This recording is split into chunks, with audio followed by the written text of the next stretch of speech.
Okay, we are joined by the winner of tonight's Lucas Oil 150, and that is the driver of the number 18 Safe Light Autoglass Toyota for Cowbush Motorsports, Chandler Smith. Chandler also won the 2021 Sunoco Rookie of the Year with his 60-point performance today, clinched that with the victory.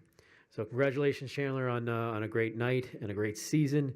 Maybe just open up for with some overall thoughts on tonight and your Sunoco Rookie of the Year winning campaign.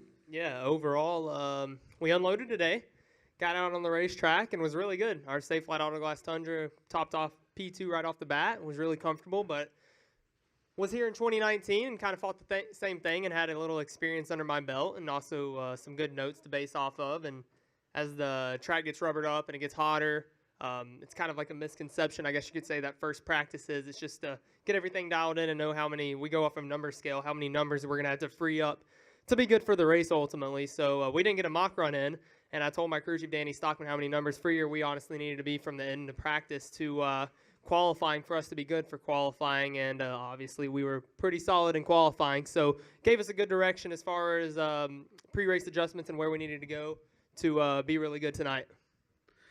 Thank you for that. If you have a question for Chandler, please raise your hand. We'll get the mic to you. And we'll start over here in the front. David Swope, ESPN Radio. Chandler, before the race, I noticed that Kyle Busch put his head in your car and talked for a little while. Can you talk a little bit about what that conversation involved? Yeah, he was just telling me, giving me some advice about, dirty air situations, what to do, search for clean air, where to go, where he knows there's grip on the racetrack that most people don't go, especially if they're in clean air. So that's about what that conversation was like. Go here to Dominic. Dominic Cotta going with the racing experts. Chandler, what are you going to remember most about this battle with Sheldon Creed and getting your second victory of 2021?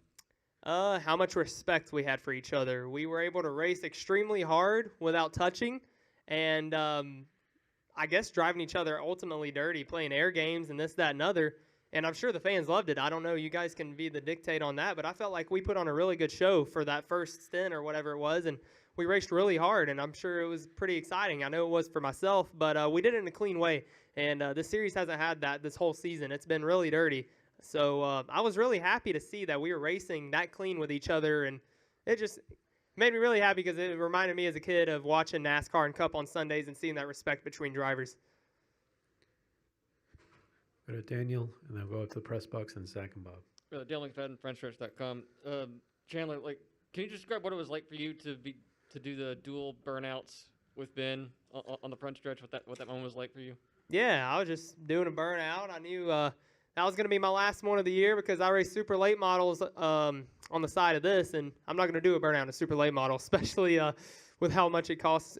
Granted, it costs a lot to do these, but we have a whole off season, and I still got 2 more races and really big crown jewel races in that deal. So I made sure I made it count, but I've never really been a part of a dual burnout per se. I wish we were doing a single burnout and we made it here on points and all, but hey, still ended up showing our speed and showed how good we would have been if we did make it. Are you familiar at all with Ron Hornaday Jr., Jack Sprague's dual celebrations back in the 90s? I think that's a little past my time. All right. I'm only 19, 2002. We'll go up to upstairs to a question. This is Jerry Jordan, kicking the tires.net. Sorry.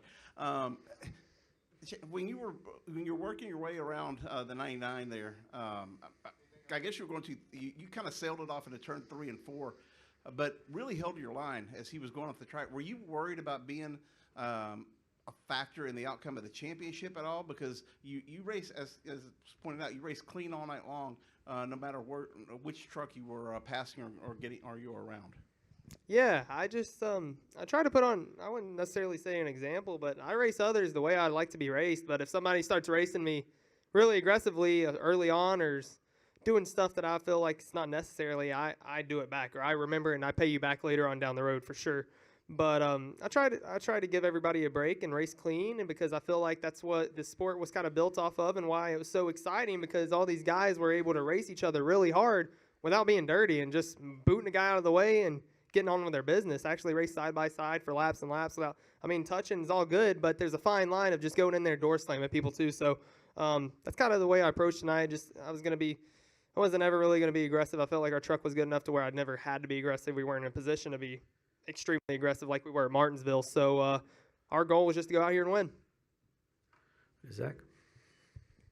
Zach Sterniola, front stretch. Chandler, going back to the burnouts, was it awkward at all? Doing a Very. Was it? Because Ben's trying to celebrate his championship moment, but you're trying to celebrate your race win. What's that?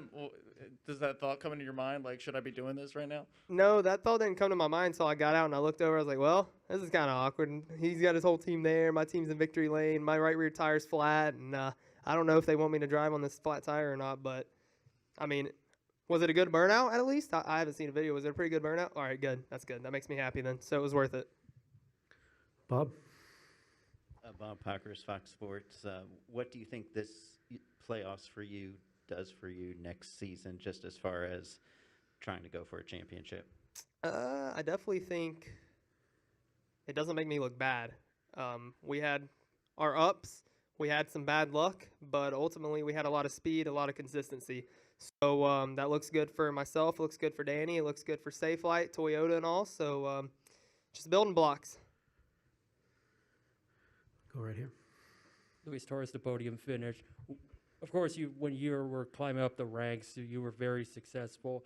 And of course, the past couple of years have been very challenging. How gratifying is it to end the season with 2 wins, just knowing how difficult it has been in this past season? It's been really good. I'm a driver that likes to work on their stuff in practice. And being a rookie racing trucks, I don't know how many starts I have. I think I'm in the 20s or whatever. But I don't have much experience in these cars or trucks, per se. And being able to have practice, even if it's just 30 minutes or so, is big for guys like myself. Just being able to go out there and do trial and error. Like I said, Danny Stockman, we're still freshly green with each other. We've never really had we don't have testing. We have the simulator. And at the end of the day, some things don't always translate over to the racetrack as it does on the simulator, for say, I guess you could say. But with that being said, practice is really valuable. It showed today for us that it was really valuable, and hopefully looking forward to having more of it next year. Davey?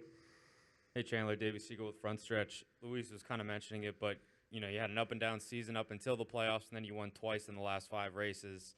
And then next year, as you mentioned, more practice. Would you attribute the kind of bump towards the end of the season, just the more experience in these trucks, and then today specifically to having that short practice, was it that valuable? Yeah, I think experience plays a big role, but also the practice plays a big role too. In my early career, when I first ever started truck racing, we had practice. Iowa, for instance, it was a short track that I had I think I had 1 race under my belt in an ARCA car, but went out there and set top of the charts, qualified on the pole, and led that whole first stage or whatever. We had a bad day. We ultimately had a bad day, but we were really good. But that's what practice does for drivers like myself. It lets us get acclimated and get that feel that we want in that truck, for say. These crew chiefs, we're new to them. I'm new to them. And it takes races. It takes a lot of experience and practice for them to learn their driver and get what they want. We have one over here. There we go. Cameron Richardson, the Rich Report. Chandler, this is now, you had 4 overall starts here at Phoenix. You have 2 wins, and when you didn't win, you finished 3rd. So what's cooking for you at this track? Man, I don't know, to be honest with you. I just got through telling my wife, I was like, dang, Phoenix has been good to me. Like, I guess it fits my driving style because it drives a lot like a short track. It is a short track, in my opinion. But, I mean, last year, for instance, we were way, way, way off. We were not good by any means, and we ended up being at the right place at the right time and finishing 3rd. And I was like, I even told him when I got, I was like, we should not have finished 3rd. So Phoenix has just been good to me. The feelings are mutual, though. I like Phoenix. Any final question for Chandler? All right. Oh, we'll wrap it up with Dan over here. So what's your plans for the off season? How are you going to be celebrating this two-win season for yourself? Unfortunately, I don't think I have such thing as an off season. I'm still going to be racing all the way to December 4th, and then I'll have probably about 2.5, maybe 3 weeks of, I guess you could say, off season. But I'll get started back racing my super late model pretty early. All right, Chandler, congratulations on an outstanding night and great season. Congratulations. Thank you, guys. Thanks for the time.